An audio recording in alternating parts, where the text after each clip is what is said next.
Grabar.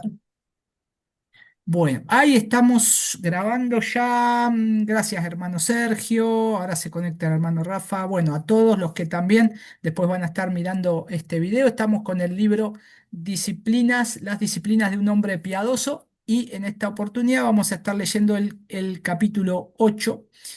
Yo lo voy a compartir acá. Compartir acá. Acá tengo. Vamos a poner compartir. Compartir. Y ahí está.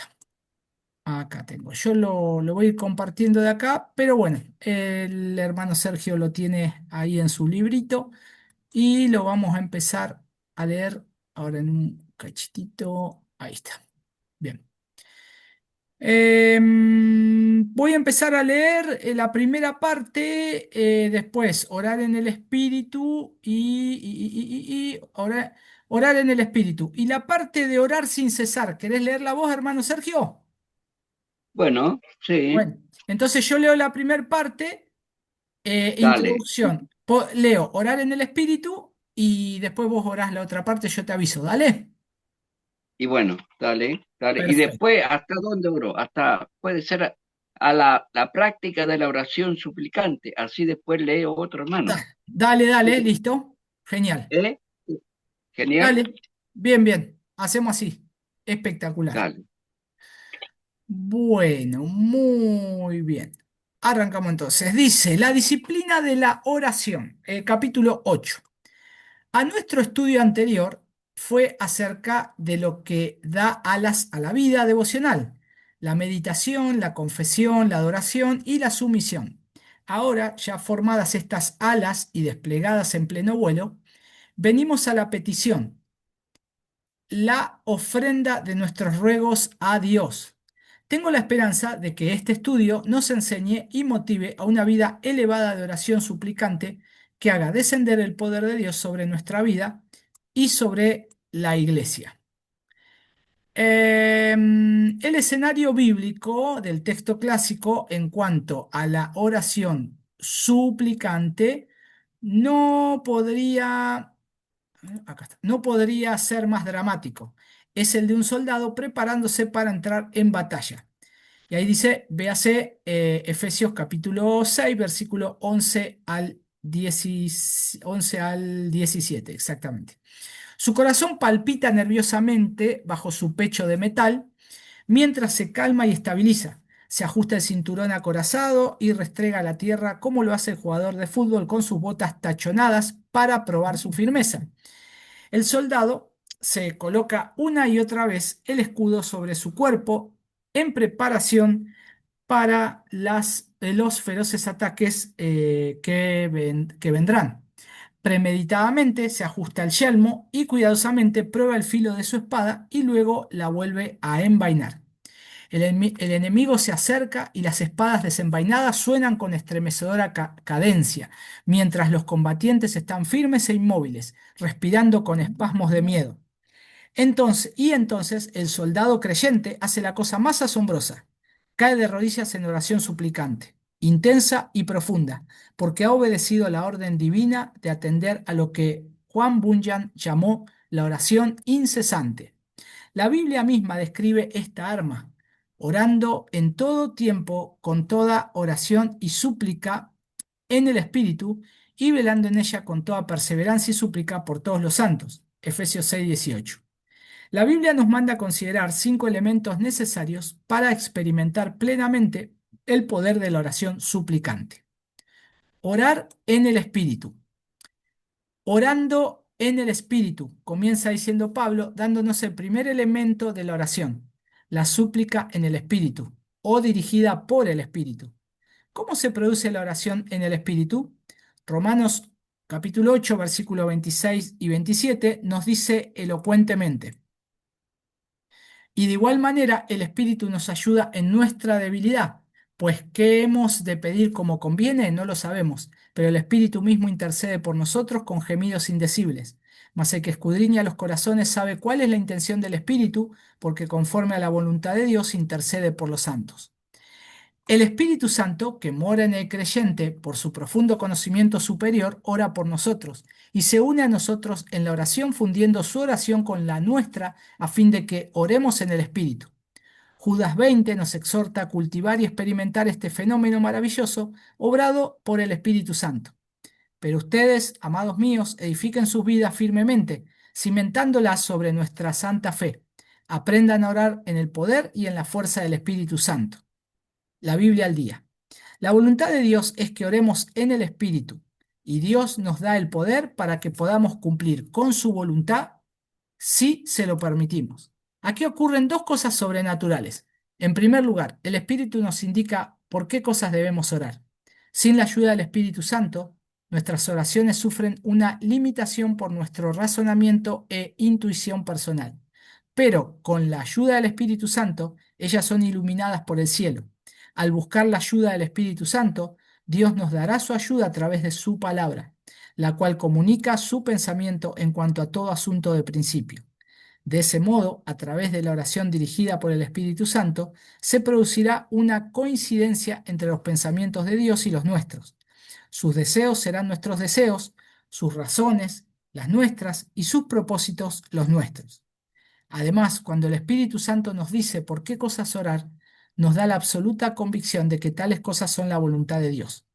Oswald Chambers, ex director de la Sociedad Misionera de Ultramar, antes conocida como la Misión al Interior de la China, dice al respecto: el hecho mismo de que Dios coloca una carga de oración en nuestro corazón y nos mantiene orando por eso es una evidencia a primera vista de que Él tiene el propósito de conceder la petición.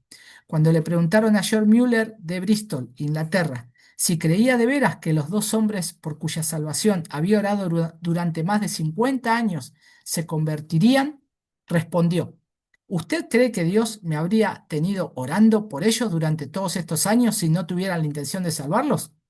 Ambos hombres se convirtieron. Uno un poco antes que Müller murió y el otro después.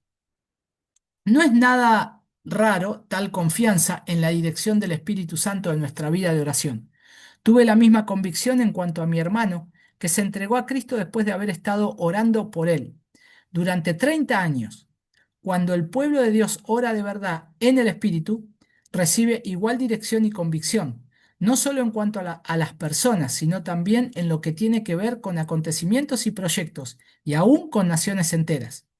El segundo beneficio de orar en el Espíritu es que cuando se hace, se logra la energía del Espíritu Santo en la oración, inspirando al cuerpo cansado y hasta enfermo, y animando al deprimido a orar con poder y convicción por la obra de Dios. Aprendamos a orar en el Espíritu. Para ayudarme a mí mismo a hacerlo, he escrito Ora en el Espíritu al comienzo de mi lista de oración, como un recordatorio permanente de que debo esperar pacientemente en el Señor y pedirle al Espíritu Santo que me inspire las oraciones.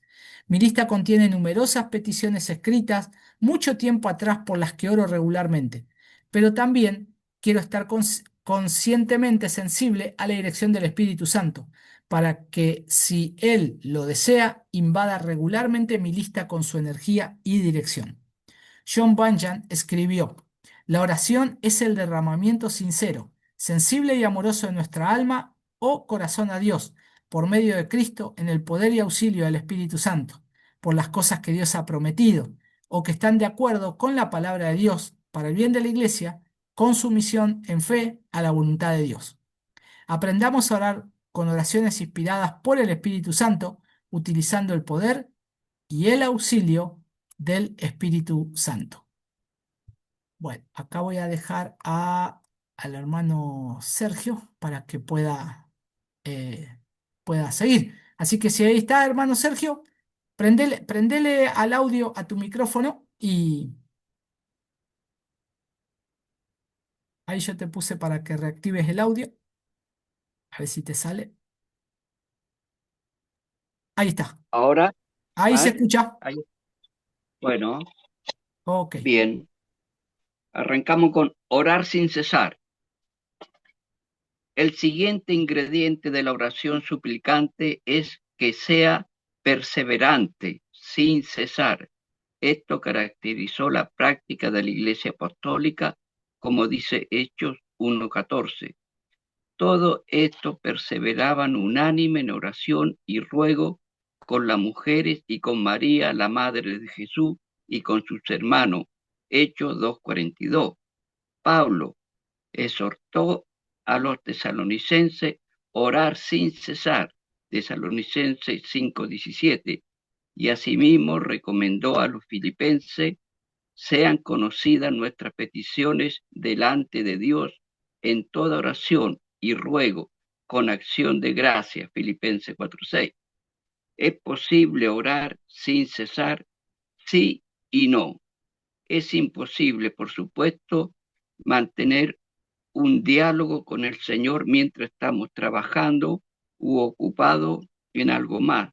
Pero la oración a la cual se refiere Pablo aquí no es tanto la pronunciación de palabras como, como la actitud del corazón.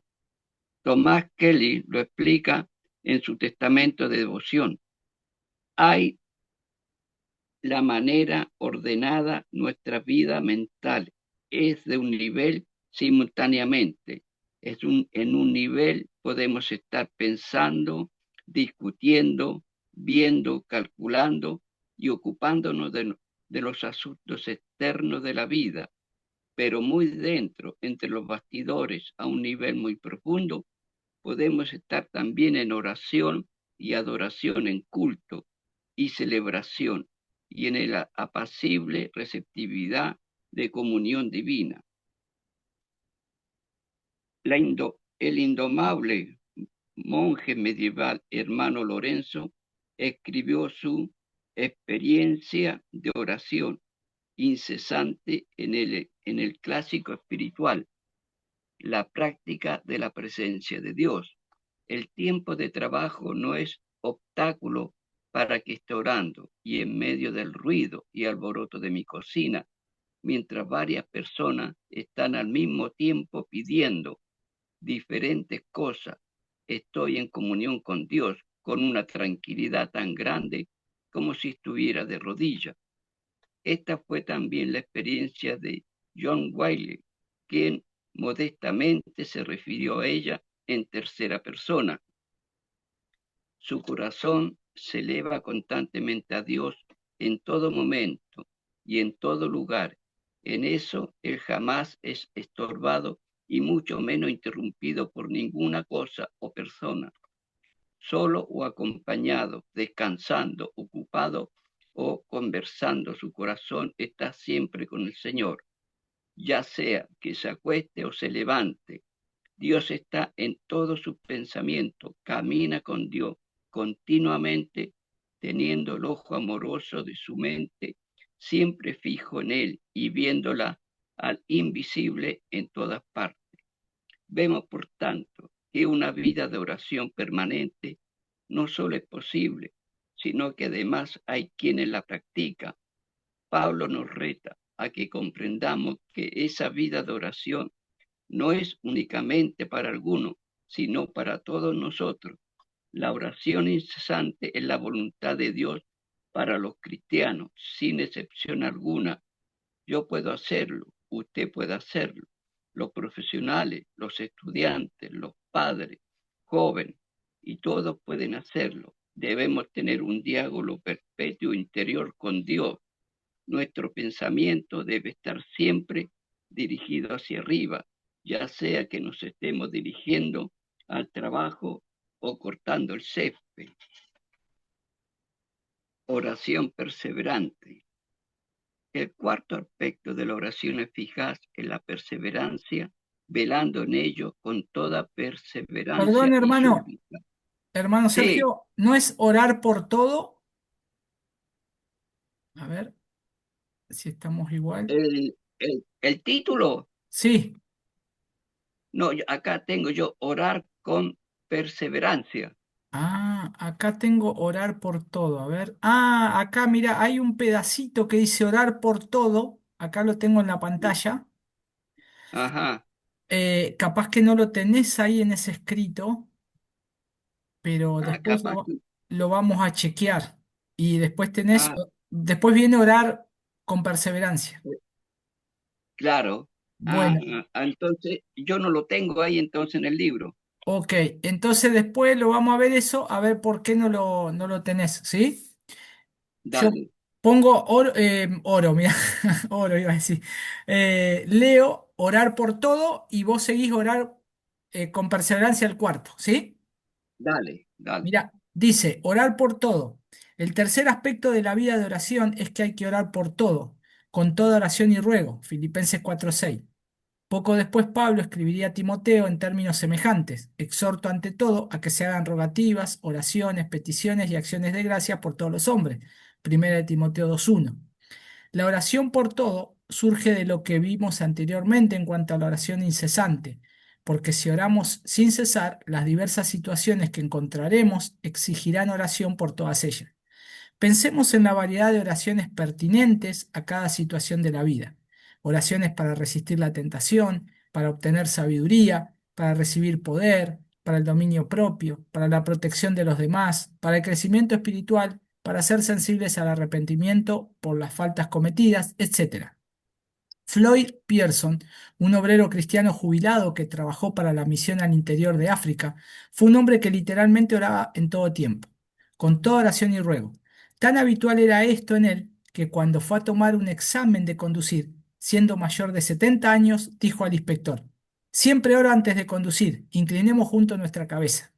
El funcionario de tránsito probablemente estaba intrigado pensando en qué clase de recorrido sería aquel. Podemos imaginarlo comprobando si su cinturón de seguridad estaba bien puesto y con su mano sudorosa agarrando la manilla de la puerta. Pearson aprobó el examen. Aparte del humorístico, hay aquí algo maravillosamente hermoso: el testimonio sincero de una vibrante realidad espiritual interior que bulle con toda clase de oración y ruego. Ahí está, mi hermano. ¿Querés seguir con orar con Bien, perseverancia? bien. Gracias. Orar con perseverancia. El cuarto aspecto de la oración eficaz es la perseverancia, velando en ello con toda perseverancia y súplica. Efesios 6:20. Éxodo 17 presenta al anciano Moisés de pie sobre la cumbre de una colina con sus brazos alzados al cielo, intercediendo por Israel que librara abajo una batalla contra los amalecitas. Mientras sus brazos se encontraban extendidos hacia arriba, Israel prevalecía, pero cuando se cansaba y lo bajaba, dominaban los israelitas. El pobre Moisés se angustiaba cuando el peso de la gravedad dirigía su mano hacia la destrucción de su pueblo. Pero entonces vinieron Aarón y Hur, quienes colocaron una piedra para que Moisés se sentara, y de pie, cada uno a su lado mantenía su brazo al lado hasta que el sol se puso y el pueblo obtuvo la victoria. Éxodo 17, 10, 13. Este relato recalca de forma gráfica que hay una fuerza misteriosa en la oración perseverante. No estoy sugiriendo que Dios considere la oración como una obra meritoria, es decir, que si hay muchas oraciones, Él responde. Antes bien, Él soberanamente opta por estimular la perseverancia en la oración y la responde para su gloria sempiterna. En una de sus parábolas sobre la oración, el Señor dramatizó lo que Él quiere que todos los creyentes. También le refirió Jesús una parábola sobre la necesidad de orar siempre y no desmayar, diciendo: había en una ciudad un juez que ni temía a Dios ni respetaba a los hombres. Había también en aquella ciudad una viuda, la cual venía a él diciendo: hazme justicia mi de mi adversario. Y él no quiso por algún tiempo, pero después de esto dijo dentro de sí: aunque ni temo a Dios, ni tengo respeto a hombre, sin embargo, porque esta viuda me ha molestado, le haré justicia, no sea que viendo el continuo me agote la paciencia. Lucas 18, 1, 5. orar por los demás. El quinto aspecto de la oración suplicante es la oración por los demás. Pero hermano La Sergio, oración, un sí, un cachitito, falta, ahí también te falta una partecita. Esta parte se ve que la tenés por ahí media cortada. Eh, bien. A Después ver, lo vemos. terminalo. Yo lo termino. Queda una partecita más antes del orar por los demás. Ah, bien. ¿Sí? Ahí lo Sí, leo. sí, sí, sí. Ahí, Dale. ahí lo leo. Dice, el cultivo de la perseverancia fue un tema recurrente en la enseñanza de Jesús en cuanto a la oración. En el Getsemaní, Jesús puso a prueba a sus discípulos cuando estos flaquearon en su perseverancia, diciéndoles, velad y orad para que no entréis en tentación. El espíritu a la verdad está dispuesto, pero la carne es débil. Marcos 14:38. Al final del Sermón del Monte, Jesús ordenó a sus seguidores a ser tenaces en la oración. Pedid y se os dará. Buscad y hallaréis, llamad y se os abrirá. Mateo 7:7. El lenguaje empleado por Jesús es muy apremiante, ya que los tres verbos, pedid, buscad, llamad, indican una intensidad en ascenso. Pedir implica solicitar ayuda para una necesidad consciente. También sugiere la idea de humildad, ya que la palabra griega que se utiliza aquí era la comúnmente empleada por alguien que se acercaba a un superior en busca de ayuda. Buscad implica pedir, pero añade la acción de parte de quien pide. La idea no es solo expresar una necesidad, sino además levantarse y ver dónde se puede conseguir ayuda. Llamar incluye pedir, más buscar, más perseverar. Por ejemplo, cuando alguien sigue tocando una puerta que se mantiene cerrada, la secuencia de estos verbos es muy importante y el hecho de que están en forma imperativa presente les da aún mayor fuerza. Las palabras de Jesús lo que realmente quisieron decir fue, sigan pidiendo y se les dará, sigan buscando y hallarán, sigan llamando y se les abrirá. Tal tenacidad es exactamente lo que tuvo Pablo en mente al llamar a la oración suplicante cuando dice, velando en ello con toda perseverancia y súplica. ¿Oramos por nuestra familia con la perseverancia que aconseja la Biblia? ¿Oramos así por la iglesia?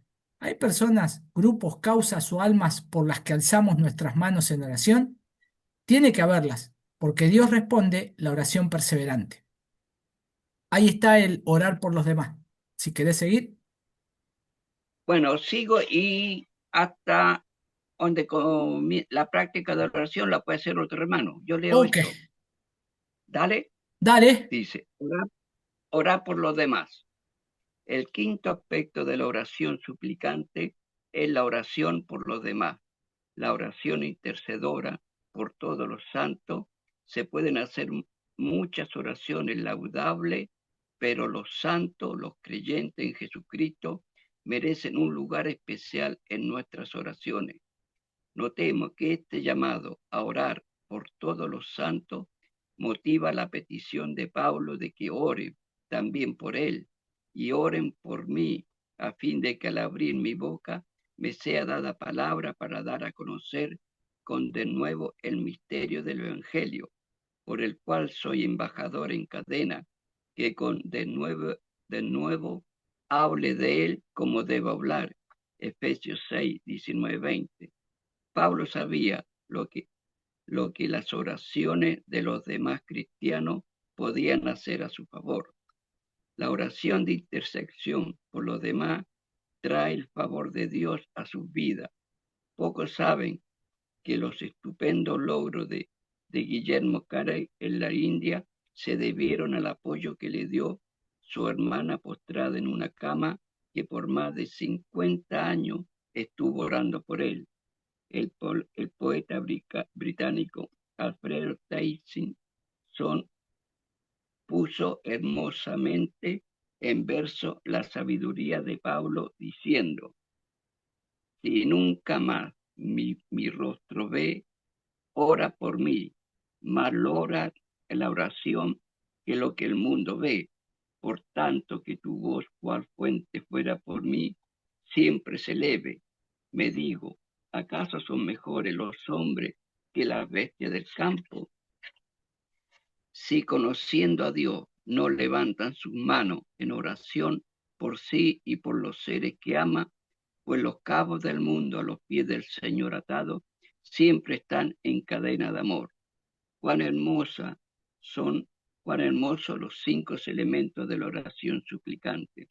El Espíritu, en el Espíritu continúa orando en todo tiempo, por todo, con toda oración y súplica, perseverante con toda la perseverancia e intercedora por todos los santos. ¿Está bien ahí? Qué bueno, buenísimo, sí, sí, sí. Ahora podemos leer el otro. ¿Vos lo tenés, hermano Rafa, ahí? ¿Querés leer un poquito?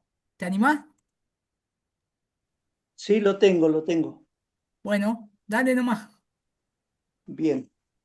Voy a leer hasta el título, la disciplina de la oración suplicante. Ok, genial. Porque estoy medio afónico, no sé qué me pasa. Bueno, dale nomás. Ahí está. La práctica de la oración suplicante. Una lista de oración, una lista de oración. Fundamental para la oración suplicante eficaz es una lista con motivos de oración. Lo digo en primer lugar por mi propia experiencia desde hace mucho tiempo. Por ejemplo, puedo estar orando por mi madre y al hacerlo veo nuestra vieja casa de la calle donde crecí. Frente a la casa está estacionado mi automóvil Ford gris modelo 1941, con ruedas de carrera en la parte posterior, al que le había adaptado un ruidoso motor Mercury 48 y a uno de los lados un letrero pintado a mano con las palabras «Muévete, suave, dulce carreta». El título del cántico espiritual negro. De repente tengo 17 años, llevo puesta mi chaqueta de piel de gamuza y estoy sentado tras el volante dorado de mi auto. Descendiendo desde Upton, puedo sentir el olor del océano y de la mantequilla de cacao. Bate lo dicho en cuanto a mis oraciones por mamá. Por esto es que necesito una lista de oración, pues aún utilizando una lista, mi mente divaga. Pero cuando lo hace, siempre tengo a mano mi lista para traerme de vuelta. Y cuando estoy particularmente propenso a distraerme, puedo colocar mi dedo sobre el nombre de mi madre y orar con los ojos abiertos, pasando de uno a otro asunto de esta manera. Todo hombre cristiano deberá tener una lista de oración en la cual aparezcan, entre otras cosas, los nombres de sus parientes y si está casado, lo de su esposa e hijos. Además, la lista debe ser detallada, resaltando aspectos personales bajo los nombres de las personas que le sean más cercanas. Me he dado cuenta de que colocar pequeñas notas engomadas de esas que se pegan y despegan fácilmente ayudan a mantener mi lista actualizada. Mi lista diaria de oración tiene los siguientes encabezamientos y cada uno de estos contiene a su vez varios detalles. Familia, personal de trabajo, secretarias vigilantes, enfermos, personas afligidas, acontecimientos importantes, problemas presentes, ministerios, culto de la semana, nuevos creyentes, misiones y misioneros. Además de mi lista diaria, tengo cuatro otras listas por cuyos motivos trato de orar una vez a la semana. Lista 1, enfermos incurables, peticiones personales de los demás, evangelización, guerra espiritual. Lista 2, el mundo, mi país, mi vida personal, cualidades personales requeridas. Lista 3, líderes cristianos, pastores, visión y futuros ministerios. Lista 4, líderes del gobierno a nivel nacional, estatal y local. con toda sinceridad, no podría arreglármelas sin una lista de oración. No solo porque una lista me ayuda a poner bajo control mi mente errabunda, sino además porque me asegura no pasar por alto cosas que son importantes para mí, entre las que están las numerosas peticiones de oración por lo demás que recibo.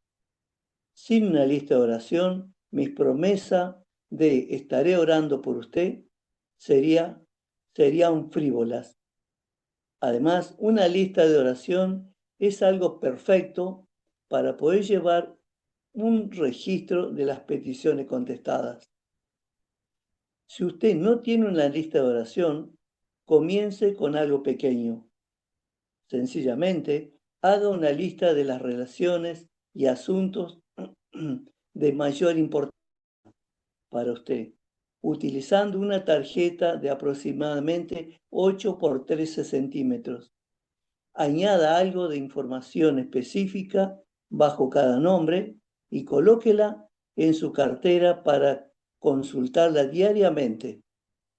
Le garantizo que si la utiliza, esto mejorará notablemente su vida de oración. Un tiempo de quietud. En segundo lugar, usted necesita un tiempo de quietud. Estoy perfectamente consciente de que quietud es un término relativo en el mundo moderno, donde prácticamente no hay momento de silencio. Mucho jamás experimentamos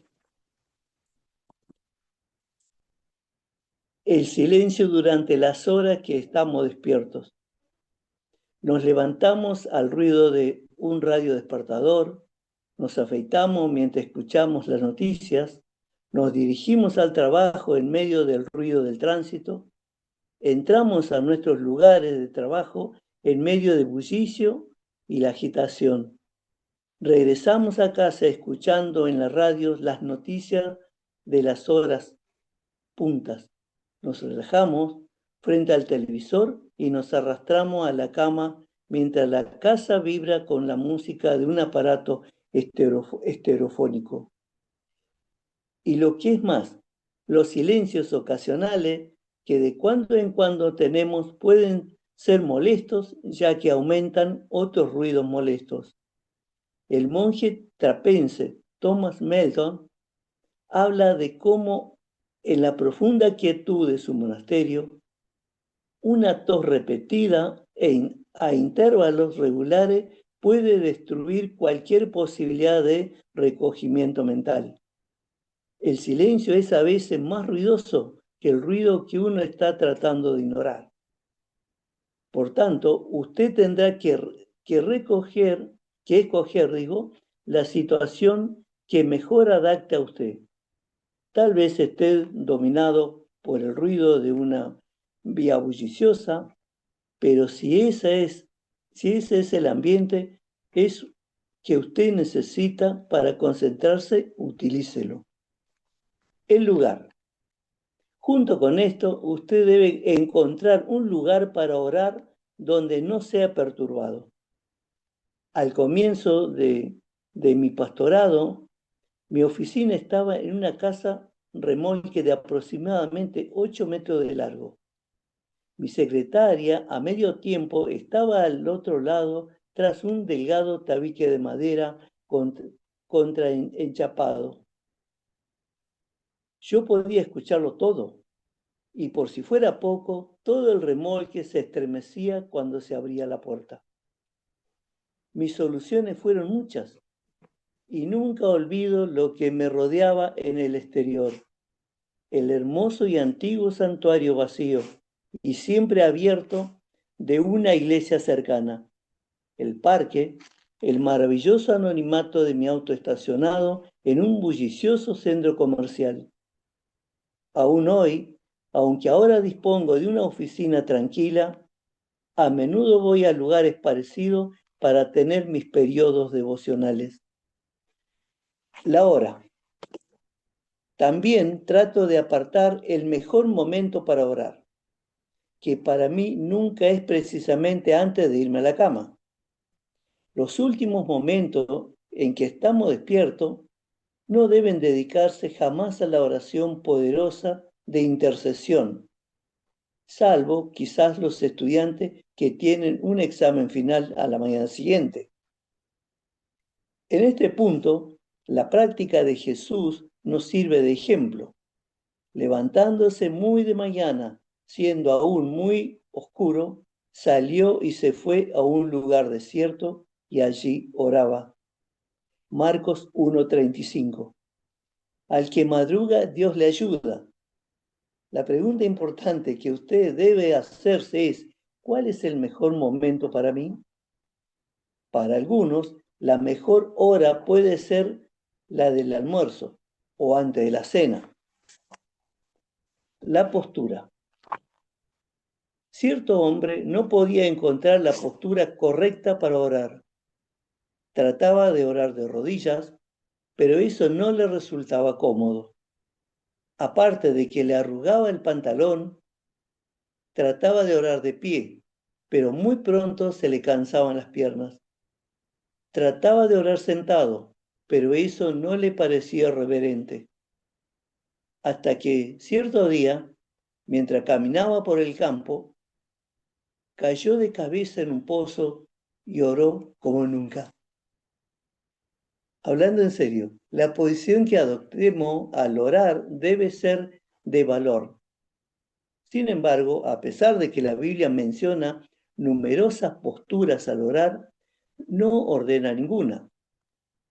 Lo que es importante es que nuestra postura contribuya a la atención reverente. A veces me arrodillo, a veces oro caminando de un lado a otro de la habitación, y la mayoría de las veces lo hago sentado frente a mi escritorio, teniendo a mano la lista de asuntos. Hay veces que levanto las manos y otras veces he estado postrado sobre mi rostro. Pero lo importante es la actitud del corazón. La preparación. En cuanto a la preparación para orar, para la oración, un espíritu práctico sincero es de suma importancia. A veces es bueno orar bañado y afeitado. Y si a usted le gusta tomar café, como a mí, una buena taza resulta vigorizante. Otras veces, los detalles físicos no tienen mayor importancia, sino la condición y actitud del corazón. Cualquier cosa que le sirva de ayuda para concentrarse en el Señor, utilícela. La duración. Por lo general, las mejores oraciones son breves y fervorosas. Lutero dijo, cuida de no abarcarlo todo. No trate de hacer demasiado para que tu espíritu no se fatigue. Además, una buena oración no debe ser demasiado larga. No la alargues. La oración tiene que ser firmemente y entusiasta. El legalismo en cuanto a la duración debe matar la vida de oración. Qué bueno. Hasta ahí, hermano. Bien, hermano, ahí sigo yo y terminamos con esto. Bien. Dice, la disciplina de la oración suplicante. La práctica de la oración, la lista, la quietud, el lugar, la hora, la postura, la preparación y la duración sugiere una cosa, disciplina, esfuerzo. Sinceramente, la oración es esfuerzo, no un deporte. No es algo que uno hace si se siente con ganas o si le sobra tiempo o si sabe cómo hacerlo. La oración es el esfuerzo natural del alma que ama a Cristo, orando en todo tiempo, con toda oración y súplica en el Espíritu, y velando en ello con toda perseverancia y súplica por todos los santos. Efesios 6:18. Este es un llamado al esfuerzo. Nunca debemos esperar hasta sentirnos con ganas de orar, pues de lo contrario es posible que jamás oremos, a menos que, por ventura, caigamos de cabeza en un pozo. El contexto del encargo de Pablo en Efesios 6 es una lucha espiritual, y en eso consiste la oración. Los hombres cristianos se enfrentan al mundo y caen de rodillas. Esfuerzo y lucha. Lucha y esfuerzo son las palabras que debemos mantener delante de nosotros si queremos ser hombres de oración. Esfuerzo moderado. Habiendo entendido lo anterior, debemos también entender que no debemos excedernos en la oración, si apenas estamos comenzando. La tendencia cuando somos verdaderamente retados es decir, dedicaré 2 horas a orar diariamente, voy a leer la Biblia de tapa a tapa 2 veces este año y voy a practicar todos los días las disciplinas del tiempo devocional, meditación, confesión, adoración, sumisión y también la disciplina de la petición. Voy a tener la mejor lista de oración. Eso durará unos 3 días, quizás. Lo mejor sería dedicar un total de 15 minutos y mantenerlo, con probablemente 5 minutos de lectura bíblica, 5 de meditación y 5 de oración sistemática. Así el periodo devocional de oración llegaría a ser un hábito y el hábito dará alas a su vida espiritual. A este respecto, el doctor Silver Baxter le leyó una vez una página de su diario pastoral a un grupo de pastores interesados en saber más acerca de la disciplina de la oración. El doctor Baxter comenzó diciendo que en el año 1928 entró al pastorado dispuesto a ser el más metodista bautista de los pastores, un auténtico hombre de oración. Sin embargo, no transcurrió mucho tiempo sin que sus responsabilidades administrativas cada vez mayores, así como los sutiles subterfugios de la vida pastoral, lo llevaron a poner a un lado la oración. Además, comenzó a acostumbrarse a eso, inventando excusas para sí mismo. Entonces, una mañana, la situación hizo crisis cuando se detuvo junto a su abarrotado escritorio y vio la hora. La voz del Espíritu Santo lo estaba llamando a orar. Al mismo tiempo, otra vocecita aterciopelada le estaba diciendo que fuera práctico y respondiera a la correspondencia, y que aceptara el hecho de que él no era del grupo de los espirituales, que solo unos pocos podían serlo. Esas últimas palabras, dijo Baxter, me dolieron como una puñalada. No podía soportar el pensamiento de que eso fuera cierto. Estaba horrorizado de su capacidad de justificar su falta en cuanto al mismísimo fundamento de su vitalidad y poder espiritual como pastor. Esa mañana, Silver Baxter escudriñó sinceramente su corazón y encontró que había en su persona una parte que no quería orar y otra que sí lo deseaba. La parte que no quería eran sus sentimientos, la parte que sí lo deseaba eran su intelecto y su voluntad. Este análisis le allanó el camino a la victoria. Así lo cuenta el doctor Baxter con sus inimitables palabras. Como nunca antes, mi voluntad y yo nos enfrentamos cara a cara y le hice la pregunta directa. Voluntad, ¿estás preparada para una hora de oración? La voluntad respondió, lo estoy, y de veras lo estoy, si tú lo estás. Así, la voluntad y yo nos dimos el abrazo y nos dispusimos a orar. De inmediato todos los sentimientos comenzaron a tirar hacia su lado y a protestar. Nosotros no queremos orar. Entonces noté que voluntad titubeó un poco y le pregunté, ¿podrás aguantar, voluntad? Sí, me dijo, si tú puedes, yo puedo. Entonces voluntad dio un paso y nos pusimos a orar, haciendo frente a esos sentimientos serpenteantes y turbulentos que había en nosotros.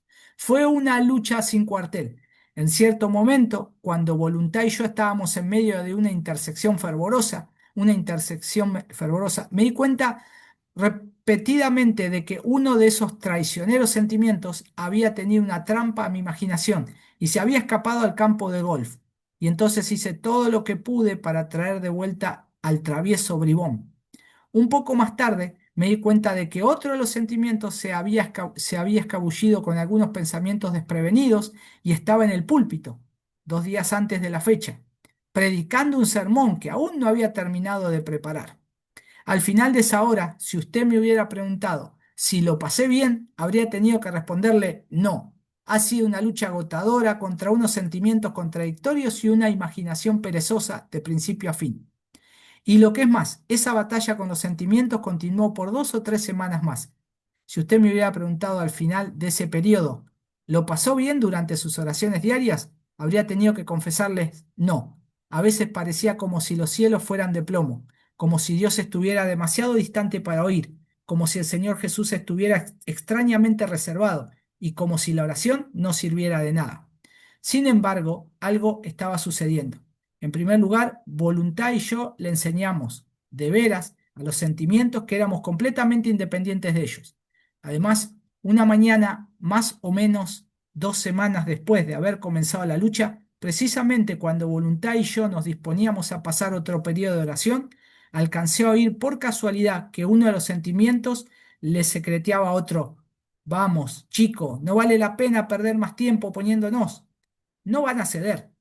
Esta mañana, por primera vez, a pesar de que los sentimientos aún no se mostraban cooperadores del todo, por lo menos se quedaron quietos, lo cual nos permitió a Voluntad y a mí seguir con nuestras oraciones sin ninguna distracción. En aquel tiempo, un par de semanas después, ¿saben lo que pasó? Durante uno de nuestros periodos de oración, cuando Voluntad y yo no nos preocupábamos en lo más mínimo de los sentimientos, uno de los más vigorosos se presentó repentinamente y gritó ¡Aleluya! A lo cual todos los demás sentimientos exclamaron ¡Amén! Y por primera vez la totalidad de mi ser, intelecto, voluntad y sentimientos, se unió en una operación coordinada de oración. ¡Qué bueno! Bueno, dice, alimento para pensar. Acá están las preguntas, ya terminamos el capítulo. ¿Por qué la imagen de la guerra es la apropiada para considerar la disciplina de la oración? Ver Efesios 6:18. Aplícalo a sus propias victorias y derrotas con respecto a la oración.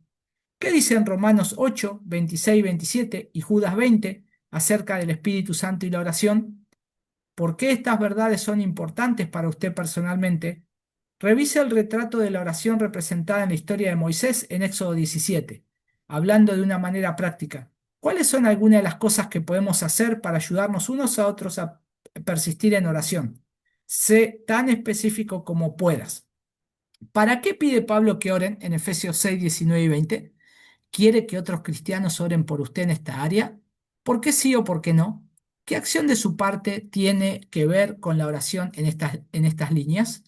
¿Le es difícil encontrar suficiente tiempo y un lugar callado, lejos de interrupciones para su tiempo de oración? ¿Por qué? ¿Es porque su vida es demasiado ocupada o existen lealtades conflictivas que prefieres ignorar? ¿Qué puedes hacer de forma práctica para orar con más frecuencia y para estar mejor preparado para cuando lleguen los tiempos de oración? La aplicación, respuesta. ¿De qué le habló Dios más específicamente, más poderosamente en este capítulo? Háblale a él acerca de eso en este momento. Piensa en esto. Haga una lista de aquellos individuos por quienes quiere orar regularmente, entonces establece un tiempo cuando orará a menudo por varias personas en la lista, por lo menos 3 veces a la semana. Y cuando ore, pide por respuestas específicas, así las verá cuando llegan. Bueno, acá terminamos ya. La disciplina de la oración es el próximo capítulo. Bueno, vamos a parar acá. Esperen que paramos acá y